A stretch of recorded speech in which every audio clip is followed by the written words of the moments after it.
The Ringing Cedars, Series 7, Anastasia, Book 1, Vladimir Megre. After the meeting with the Siberian elders, I studied popular scientific literature that talked about the unusual properties of cedar. I tried to capture the essence and understand about the way of life of the people who live next to the cedar. Anastasia left the impression of a person who manages well in our life, and she also discussed our city life with ease. She knew it. Penetrating deeper into the forest, we walked 5 kilometers and stopped to rest. She took off her sweater, scarf, long skirt, and put them in the hollow of the tree. Remaining in a short, light dress, I was amazed by what I saw. If I believed in miracles, then I would count the event in the order of metamorphosis. A very young woman with long golden hair and a beautiful body revealed herself in front of me. She was unusually beautiful. It was hard to imagine that any of the beauties who win the most prestigious beauty contests could match her, both in terms of appearance and, as will be shown later, in terms of intelligence. We sat right on the grass, and I managed to get a close look at her face. No cosmetics, regular features, well-groomed skin. Nothing resembling the wind-roughened faces of the inhabitants of remote Siberian regions, with large loving eyes and slightly smiling lips.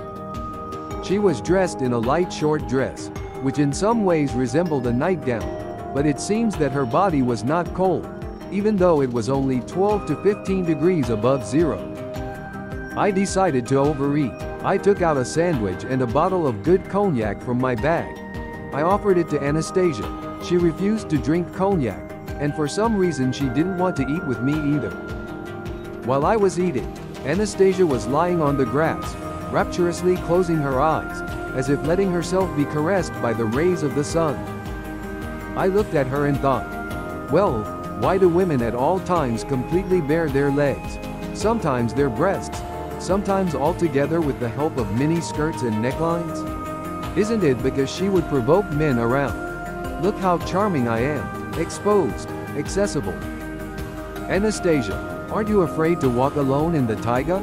I have nothing to fear here, answered Anastasia. Interesting. And how would you defend yourself? Meeting 2 or 3 men, a geologist or a hunter? She didn't answer, she just smiled. I thought, how can this young beauty, so unusual and seductive, not be afraid of anyone and anything? I put my arms around her shoulders and pulled her to me. She didn't put up much of a fight, although there was quite a bit of strength in her solid body. I couldn't do anything with her anyway. The last thing I remember before I lost consciousness were the words she said, "Don't calm down." And even before this, I remember how I was suddenly gripped by an unusually strong fear. Fear, uncertain of what, as it happens in childhood, when you are alone at home and you are afraid of something. When I regained consciousness, she was standing in front of me. One of her hands was resting on my chest, waving someone up and sideways. She was smiling, but not at me, but, it seems, at someone who was invisible next to us, or standing above us. Anastasia seemed to show with her movement to her invisible friend that nothing bad was happening to her. Then she gently and tenderly looked into his eyes. "Calm down, Vladimir, it's all over already." "But what happened?" I asked.